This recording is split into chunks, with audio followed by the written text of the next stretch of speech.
बच्चों बच्चों, आज मैं तुम्हें एक बहुत ही प्यारी कहानी सुनाता हूँ। गरीब लकड़हारे अहमद की कहानी। अहमद एक छोटे से गांव में रहता था। वह बहुत ही मेहनती और ईमानदार था। रोज सुबह वह जंगल जाता, पेड़ों से लकड़ियां काटता और शहर में बेचता था।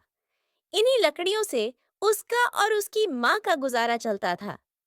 एक दिन अहमद जंगल में लकड़ियां काट रहा था कि अचानक, अरे नहीं, उसकी कुल्हाड़ी नदी में गिर गई। अहमद बहुत परेशान हो गया। वह नदी के किनारे बैठकर रोने लगा। तभी अचानक नदी से एक सुंदर परी निकली। परी ने पूछा, अरे प्यारे बच्चे, तुम क्यों रो रहे हो? अहमद ने जवाब दिया, मेरी कुल्हाड़ी नदी में गिर गई है, मैं अब काम कैसे करूंगा? परी मुस्कुराई और पानी में डुबकी लगाई।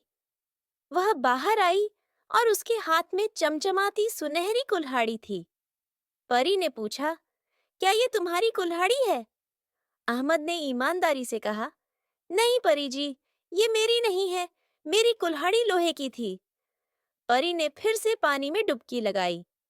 अब उसके हाथ में चांदी की कुल्हाड़ी थी। परी ने फिर पूछा, क्या ये तुम्हारी है?